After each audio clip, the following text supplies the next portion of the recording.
Biodenza avec Pierre. Chaque semaine, une histoire pour voir la vie autrement. Pauline ne veut pas en démordre. C'est la lumière qui voyage plus vite que le son.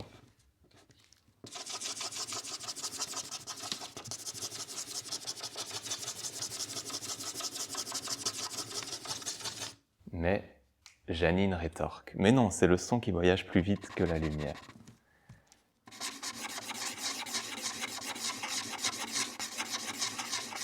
Pauline n'en peut plus.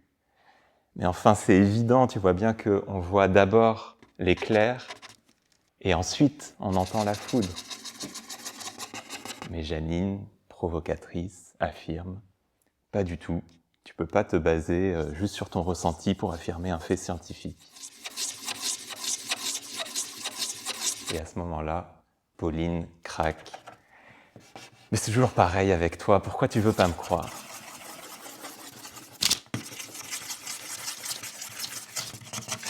Alors d'après vous, qui a raison, Pauline ou Janine?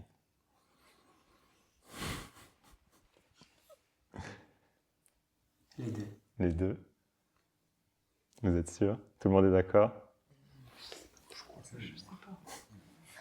La lumière va plus vite. Tout le monde est d'accord, non? Moi, je pense. Donc Pauline a raison. Jusque-là, ça va. Mais alors j'ai une autre question, plus importante que de savoir qui a raison. Pourquoi, d'après vous, Pauline ressent de la colère?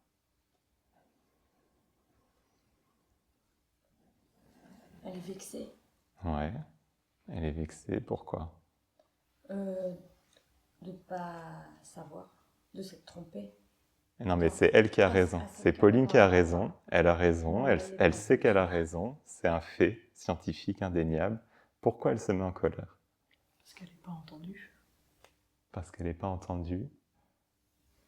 Et qu'elle n'arrive pas à faire passer quelque chose dont elle est sûre, ou elle s'estime légitime. Ouais. Et pourquoi elle veut absolument faire passer ça?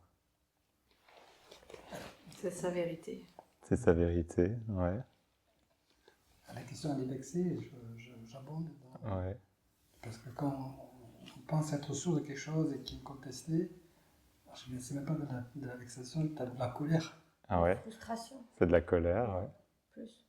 Bah, tout ça, on va dire, ça se rejoint à de la colère, c'est différents niveaux de colère, mais frustration, vexé, derrière l'émotion de base, c'est de la colère. Ouais. Ça, c'est sûr, elle est en colère, c'est sûr. Et donc, c'est la colère toujours retournée contre nous, donc on est en colère. C'est quelque chose, la colère, c'est un discours entre nous-mêmes. Ah ouais. On n'a pas de raison d'être en colère contre les autres, même si on n'est pas écouté. Ah ouais. Donc, ce qui la met en colère, c'est, à mon avis, elle doit se poser la question pourquoi elle se met en colère vis-à-vis de sa sœur. Ah ouais. Elle ne comprend pas sa sœur. Incompréhension. Ah ouais. Donc il y en a qui ont parlé de vérité, elle est sûre, elle veut transmettre un message, elle veut transmettre la vérité, donc on pourrait se dire Pauline est engagée dans un combat pour transmettre la vérité, pour défendre la vérité. Mais la vérité n'a pas vraiment besoin d'être défendue en fait. Pour l'éclair et pour la foudre, l'éclair et la foudre se fichent royalement de ce que pense Pauline et ce que pense Janine. Donc c'est pas vraiment pour ça qu'elle est en colère. Si elle est en colère, c'est à cause simplement d'un tout petit mot qu'elle a dit. Est-ce que vous avez une idée de quel mot c'est? C'est un petit mot de 2 lettres. On fait le feedback.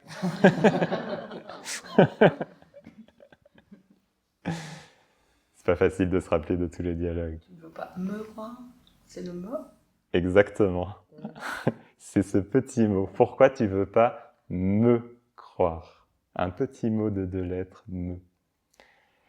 Et c'est très révélateur ce petit mot, parce que ça montre que, en fait, c'est pas du tout la vérité qu'elle est en train de défendre, mais c'est devenu autre chose, c'est devenu son identité, c'est devenu qui elle est ou qui elle croit être qu'elle est en train de défendre. Hein, et ça n'a rien à voir, et c'est pour ça que, à ce moment-là, avec ce petit mot « me », le message qu'elle envoie à son système nerveux, c'est « je suis en danger ». En fait, c'est toute ma vie qui est remise en cause, toute mon identité. Si Janine ne veut pas me croire, c'est moi qu'elle ne veut pas croire. Vous voyez? Donc ça remet en question tout ce qu'elle est, à tel point que ça envoie à son système nerveux je suis en danger. Autrement dit, ma vie est en danger, quoi. Je suis en danger de mort à ce moment-là, donc je passe en mode survie, réaction, attaque ou fuite, donc colère, tension musculaire, adrénaline, je hausse la voix, je fais des mouvements plus actifs, je parle plus vite, je suis moins conscient de ce qui se passe, je suis focalisé, je dois me défendre, je dois défendre mon point de vue, je dois défendre qui je suis, vous voyez? Donc ça génère beaucoup de stress aussi. Vraiment une sensation pour le système nerveux de danger. Mais est-ce qu'elle est vraiment en danger? Pas du tout. Elle est absolument pas en danger, on est d'accord. Donc c'est quelque chose de très très très illusoire en fait. Il y a quelque chose de très illusoire qui se passe, qui vient du fait qu'elle s'est identifiée à son point de vue. Et donc à la fois avec le recul comme ça à l'extérieur, on peut se dire bah tiens, dis donc c'est vrai, elle n'est pas en danger, c'est très illusoire. Et en même temps, est-ce que ça nous arrive pas à nous aussi parfois de se retrouver dans cette situation? Et donc avec à la fois un peu d'humour, un peu de légèreté, ce que je vous propose c'est de repérer toutes les fois où vous utilisez aussi ce petit mot qui peut être me, ça peut être ma, mon, moi, ça peut être je aussi, tous ces petits mots de 2-3 lettres qui peuvent finalement générer toute cette colère, toute cette distance avec les personnes qu'on aime, toute cette frustration, tous ces conflits. Par exemple, vous pouvez commencer par aller voir un peu du côté des objets, des possessions. Par exemple, on va dire ma voiture, ma maison, mon téléphone, mon ordi, mes vêtements. Donc si je perds une de ces choses, c'est une partie de moi que j'ai perdue. Ça va être difficile. Ou si quelqu'un ne serait-ce que fait un petit commentaire, comment il a pu dire ça sur ma robe, par exemple? C'est moi, quoi. C'est une attaque directe à mon identité. Ça peut être aussi les personnes qui m'entourent. Ça, je vais dire, c'est mon mari, ma femme, ma famille, mes enfants. Par exemple, si je dis mes enfants, ça sous-entend que c'est à moi, ça m'appartient. Donc, leur vie m'appartient, c'est moi qui sais ce qui est bon pour eux. Et s'ils sont déjà adultes depuis longtemps, ça peut poser problème. Ça peut être aussi ma maladie, mon trauma, mes blessures. Alors surtout, ne me les enlevez pas, surtout n'y touchez pas, parce que sinon, qu'est-ce que je suis sans ça? Vous voyez? Je peux m'accrocher aussi à ça, et du coup, je ne veux pas m'en séparer, même si c'est des choses a priori difficiles. Et puis, à la fois le plus subtil, celui qui passe inaperçu et qui génère le plus de souffrance, ma vie. J'ai raté ma vie. Il y a des gens qui peuvent aller jusqu'à commettre le suicide à cause d'une histoire qui se raconte dans leur tête à propos de leur vie, de ma vie. Vous voyez? Et donc là, il y a une différence entre une situation de vie, des circonstances à un instant T, ok, les choses sont comme ça, et d'un coup, ça devient moi, ça devient ma vie, ça devient mon histoire, et je m'identifie et je m'accroche. Et donc tout ça, on peut appeler ça une identification. C'est dès que je vais prendre telle ou telle chose autour de moi, ça peut être un objet, ça peut être une personne, ça peut être un point de vue, ou une histoire, ou quelque chose, des circonstances, et d'un coup, ça devient moi, ça devient mon identité. Et donc, il y a une grosse différence, et l'invitation de ce soir, c'est de voir la différence entre identification et identité. Vous voyez un petit peu la différence? Ma vraie identité est beaucoup plus large que ce à quoi je m'identifie. L'identité de Pauline, réellement, n'a rien à voir avec si le son ou la lumière voyage plus vite, vous voyez. Et son identité réelle n'est pas en danger à ce moment-là, même si une personne n'est pas d'accord avec ce fait. Et d'ailleurs, si elle ne s'était pas identifiée, eh bien, elle aurait pu expliquer son point de vue et dire, bah écoute, pour moi, c'est évident que la lumière va plus vite que le son. Et sans nécessairement, elle n'aurait pas ressenti de colère si elle ne s'était pas identifiée. Elle aurait vu que son ami n'était pas d'accord avec ce fait, sans relier ce fait avec elle. Du coup, il n'y aurait pas eu de sensation de danger. Elle ne se serait pas sentie en danger, vous voyez. Il n'y aurait pas eu de réaction émotionnelle à ce moment-là. Et donc, c'est un petit peu ça qu'on va rechercher. Ce qu'on va rechercher, c'est se relier à une identité plus large et sortir de ce petit confinement de m'identifier, de m'accrocher à ces petites choses qui peut, on va dire, à petite échelle, ça nous évite d'entrer dans des débats de famille sans fin pendant 20 ans, par exemple. Mais à grande échelle, qu'est-ce qui se passe quand c'est la même chose entre non pas juste deux personnes, mais entre deux communautés, de pays par exemple, eh bien il peut y avoir des milliers d'êtres vivants qui meurent à cause de l'identification à une idée. Vous voyez, donc les conséquences peuvent être très variables.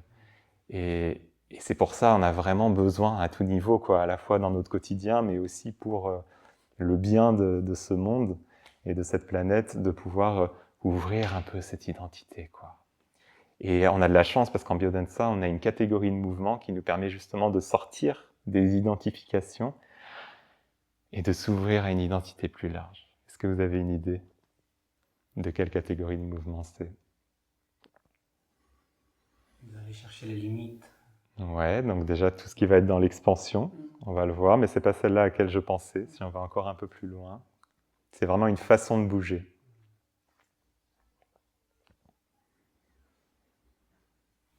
Fluidité. Oui, fluidité.